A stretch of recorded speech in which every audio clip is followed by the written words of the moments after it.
Ambassador Pamela Harriman, where were you on June 6, 1944? I was in London, in my apartment in Grosvenor Square, and we already, a few of us were privileged at that time to know a little more than others, and I knew that something was moving. I didn't know a date or anything, but there had been a tension in the last weeks. There'd been a lot of drone of airplanes, friends had disappeared, the signs were there. And then at 6 o'clock on the Tuesday morning, I got a call from a friend saying, turn on your radio. And on the 7 o'clock BBC News, they said the Germans had announced the invasion. And it was an extraordinary feeling because this was after 5 years of war, which you knew would only be won by invading the continent. And the idea that this was the day, the most important day of World War II, and yet it was perhaps the loneliest day of one's life because you didn't want to take up the telephone, you didn't want to call people. I was working at the Churchill Club, which was a club for American and Canadian officers and men in the armed forces. And I went over to the Dorchester Hotel to collect a friend who worked there, Barbie Yeagar. And I ran into Martha Gellhorn, who was Hemingway's wife and who was a war correspondent. He'd been very annoyed because she had gotten to the war zone before he had. And she was arguing with her cab driver about the fact that it was D-Day. He said, it can't be possible. I'm a member of the Home Guard, and the invasion couldn't happen without me. What was the importance of the invasion, in your opinion? The invasion was what it was all about. I mean, finally, it was good against evil. It was the ideology of good over evil, and it also was the beginning of the end. And though the first report seemed to be very good, and we had been prepared for bad news, and the news seemed to be too good, but we all knew that this was just the beginning, that though you had made a landing, there were many, many battles to come. And also, when you think of it was the biggest wartime maneuver ever. 2 million people, 1 million Americans, 1 million United Kingdom and Commonwealth troops would land in France in a very few days. And what that meant. And, you know, at the time, and there were many, many people killed that day and the days after. But there was a poem that was written, which I think summed it up for those who died. Well went the day, we died and never knew, but well or ill, freedom, we died for you. And that was really the feeling. I mean, here were all these American boys who'd come from far, far away, who were prepared to give their lives, and many of them did, to free Europe. And the importance that that had also on the morale of Europe. It's like almost today, once again, the United States is so important to Europe and to democracy and to freedom. What was your family like then? Who were you married to? I was married to Randolph Churchill, and he was in the Middle East with his brigade, and he had come up with fighting in North Africa. And my father and mother were both generals, and my father-in-law, of course, was Winston Churchill. So I had a lot of people very directly involved. Did you have any children then? And at that time, I had a small son, young Winston Churchill, who was four years old. Not quite, 3.5. What's he doing today? He's a member of Parliament, the British Parliament, and he's been in Parliament 25 years this year. When did you go to the United States first? Oh, first to live. Oh, to live, I went in 59. When did Randolph Churchill die? Randolph Churchill died in 60s. In the 60s. What was your relationship to Winston Churchill? I loved him very dearly. He was an extraordinary man, and I was very privileged to live with him and his wife during the first years of the war, and therefore spent a lot of time between Downing Street and the Prime Minister's public house, Chequers. And that was where my son was born during the Blitz. And I was privileged to spend many important times of the war directly with my father-in-law. And therefore, I did have perhaps a better understanding than most of what was going on for D-Day and what was at stake. General Eisenhower made a wonderfully wise decision when he decided that the 6th of June was the date, because, you know, it was very complicated, an invasion of that sort, because of the tides, the moon, the weather. There were so many things that had to be put into the equation. And if he'd put it off, it would have had to been put off in the cycle of tides and moons 2 weeks. And by that time, the Germans would have launched their V-1, those pilotless bombs, and that would have had a very different element on the invasion and might have made it a disastrous event. So, of course, he could have never known that, but the wisdom of going ahead on the 6th of June when the weather was still very, very bad.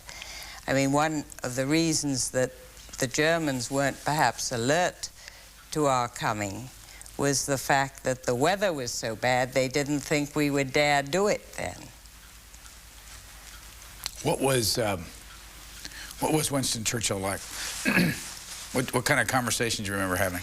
Oh, he was a wonderful man, because he always had a very positive point of view. I mean, he was the symbol of the way England felt about the war in 1939. I mean, all those speeches, which now have become history, but he would just trundle down on a Sunday evening into the room to do his radio broadcast.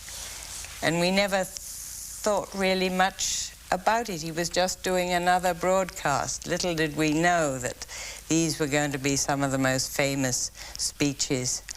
We will fight on the beaches. We will never surrender. All these things that we now understand and know as Churchillian prose, but they were just his normal brilliance and beliefs and his feeling of what we were fighting for and the tyranny of Nazism, which really invaded the whole of Britain, I think, and gave that, because remember, there were many years, 2 years, that Britain was standing alone.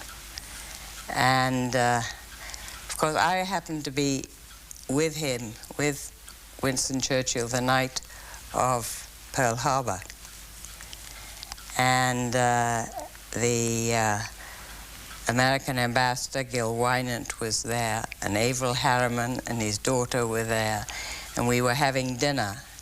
And Churchill had a small radio, which Harry Hopkins, you know, the president's right arm at that time, had given him.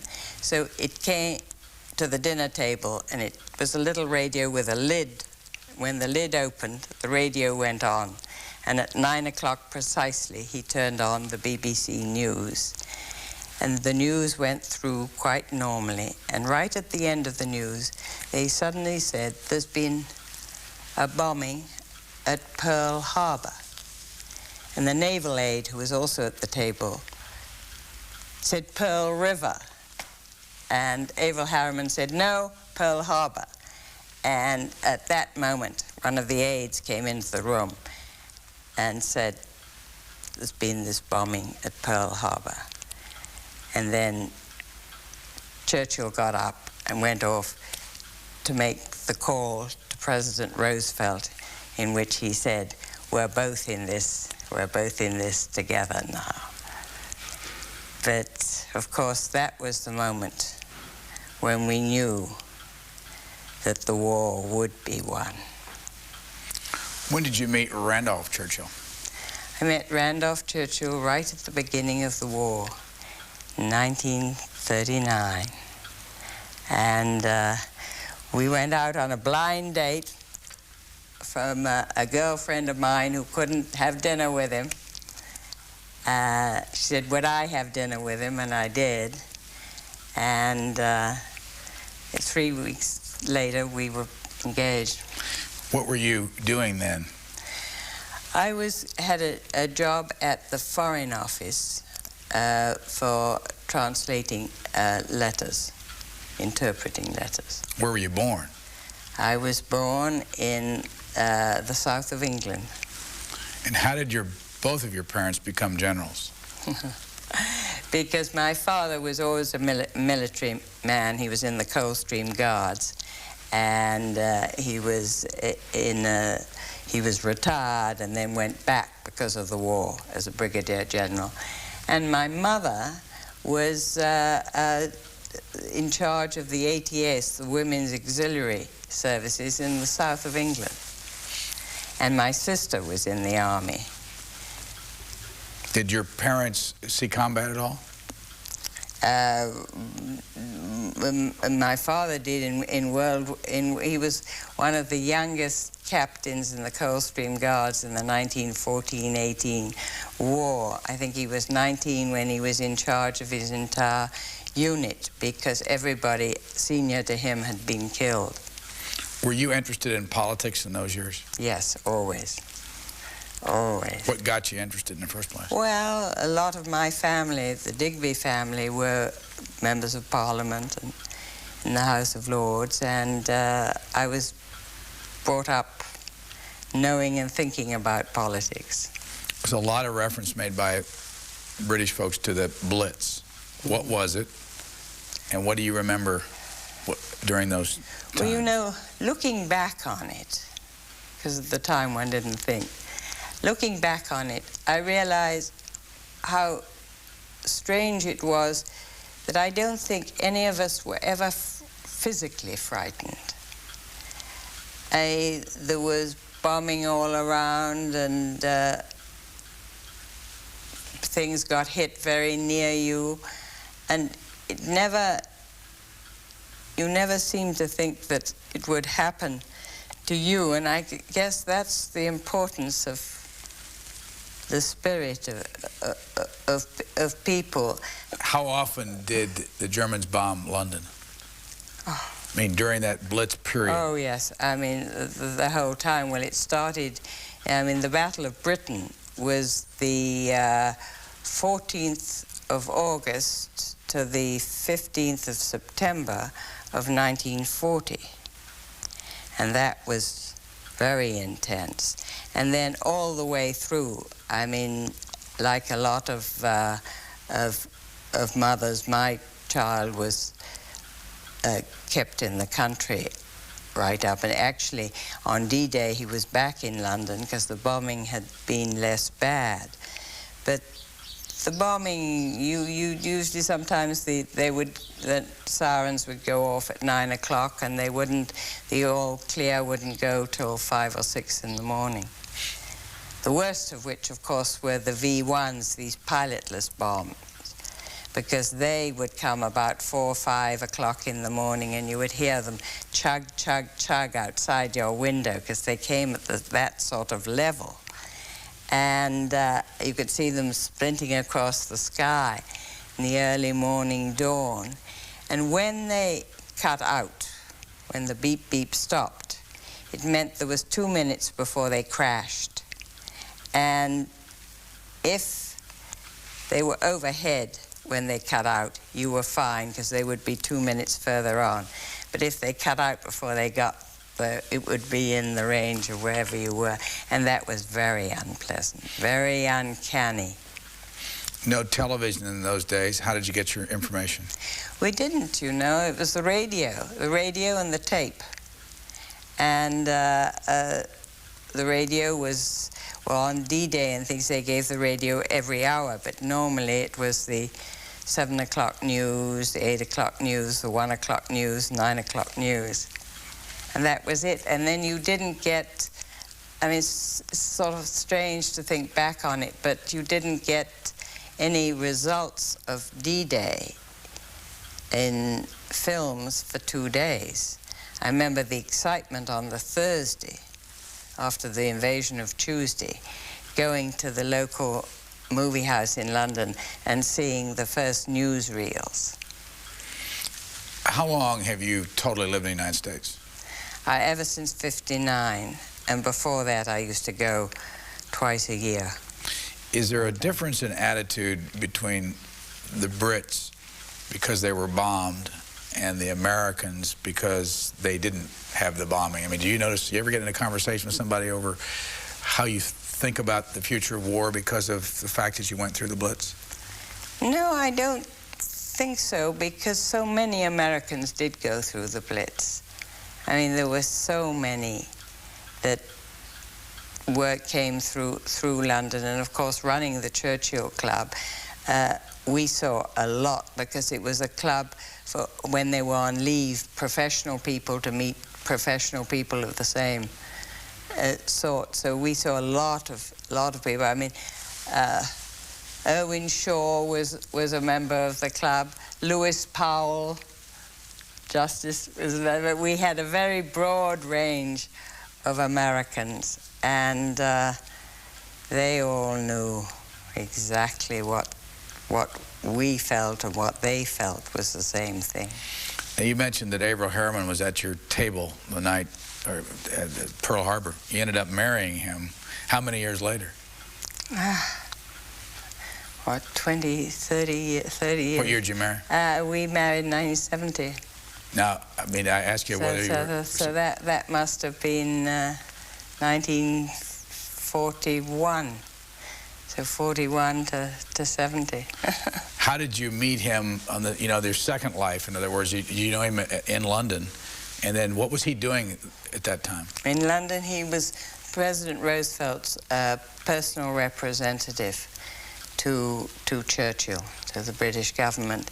And there were 3 Americans that arrived almost simultaneously in England. Harry Hopkins, personal representative of the president, Gil Wynant, who was the ambassador, arrived, and Averell Harriman, who was sent for Lend-Lease. And this was very important to England because it showed that there was a friendly hand that was leaning out and on our side. When did Averell Harriman become governor of New York? In the 50s. So 53. it was after the Pearl Harbor.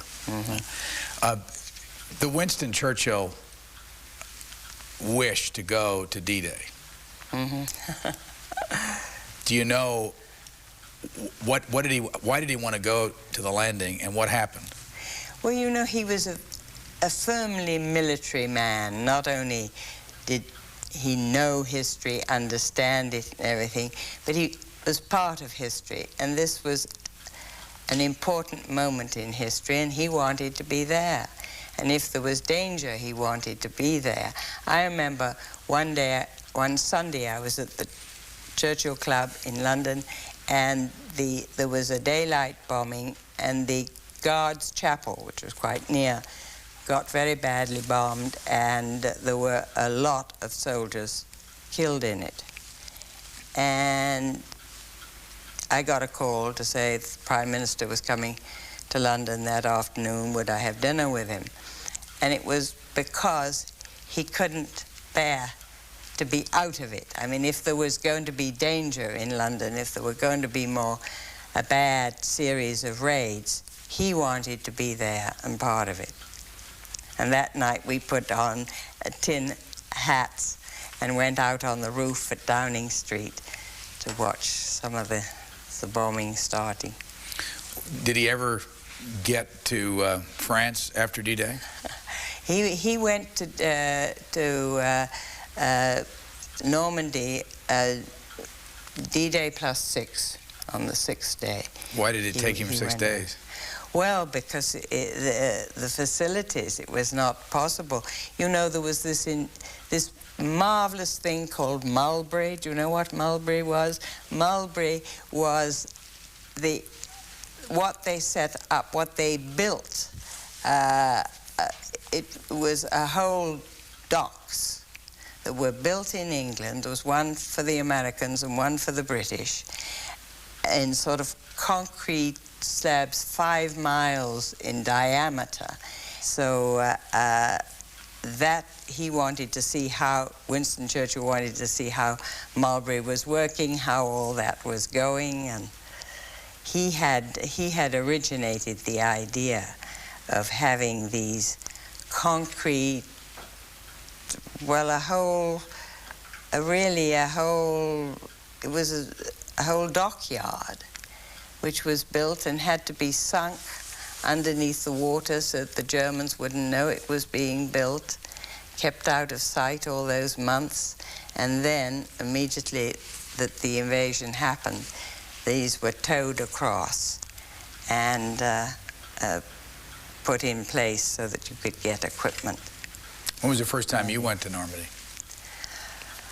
I went in 45. I was in Paris then, because I was setting up some entertainment for troops. And this after the war ended? No. This was the summer after when the war had. Yes, it had ended. I was here. I went into Germany then to set up some entertainment for our troops. Did you ever think about running for Parliament in England? Yes, I did. Did you ever do it? No, because my politics were confused. What does that mean? I wasn't sure on what ticket I would run. At the time, if you'd have run, would you be Labour? I don't think so, but I was, at the end of the war, there was a big feeling that maybe the socialists should be given a chance. Why is that, by the way? Why was Winston Churchill... Well, Winston Churchill, you know, he was Winston Churchill. He was larger than life, larger than a party, and he had switched parties. He had been a liberal.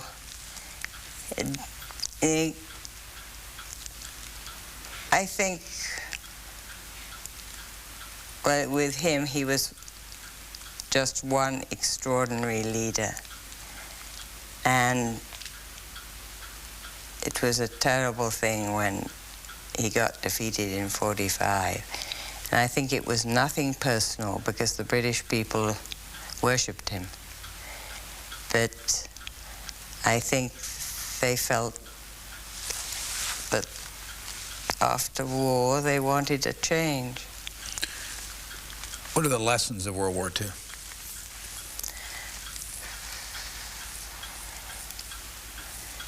That you must never, never let tyranny get the better of you. Never. In looking forward to the D-Day commemoration, what's going to happen? Well, I hope it'll give a chance for our veterans to realize how much they are appreciated, certainly in France, in this country here.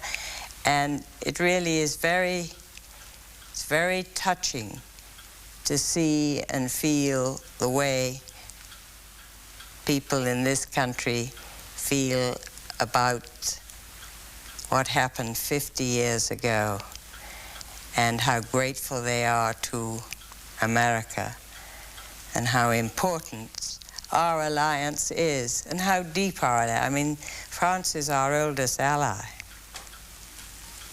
What will Americans see on around that time? I mean, if either on television or if they came here, what kind of preparations are you making?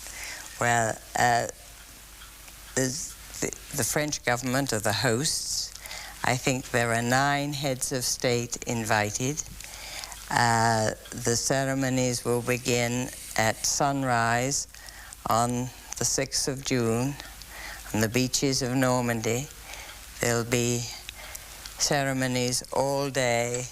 For us, there'll be an international ceremony at Omaha Beach. There'll be an American ceremony at Utah Beach. It's being very well organized. The military are in charge. We are working very closely with the French on all the details. And of course, President Clinton will be coming from England, where he will have spent 2 days, and then he'll come to France, and he'll be 1 day in Normandy and 1 day in Paris on an official visit. You read a lot about the controversies around this day, including whether or not the Germans ought to be invited and whether or not there was a story for a couple of days that the French had guaranteed some hotel rooms to the British and they'd reneged on the promise and all that kind of stuff. What's the status of inviting the Germans? That is up to the French. We are invited by the French. They are the host country, and that is their decision, and I think it has all been smoothed out. The house we're sitting in is your home for the moment as the ambassador from America to France. How long has America owned this house? This house, actually, this beautiful residence, 41 Faubourg Saint-Honoré, was actually built by an American, a lady from New Orleans, Madame de Pontalba, in 1833. She bought the house and pulled it down, the original house, and built the present house and lived in it till 1877 when she died. And then it was bought by the Rothschild family, who added 2 wings, and the American government bought it after the war in 1948. And it became the residence of the ambassador in 1972. Who are some of the people in history that have been ambassador to France? Thomas Jefferson. And of course that is wonderful, because wherever you go through France, you'll find the trail of Thomas Jefferson, especially in the wine country. He spent many, many months, but when he went off for a trip, he went around France, the wine country, for 3 months. When I go on an official trip inside France, I go for 3 days. Who else in recent history have been ambassadors that we might know? David Bruce, who was a great ambassador, and Chip Boland. We've had some very outstanding ambassadors. Chip Boland's daughter is here? And Chip Boland's daughter is my deputy. And actually, 50 years ago, Averell Harriman was ambassador to Moscow, and with him there was Chip Boland. And so it was Harriman and Boland, and now 50 years later it's Harriman Boland, but we're both women. Is that unusual, by the way? Are there any other... I think that's very unusual. Does a woman look at being an ambassador different than a man, from your experience? I don't think nowadays, but in those days it wouldn't have been allowed.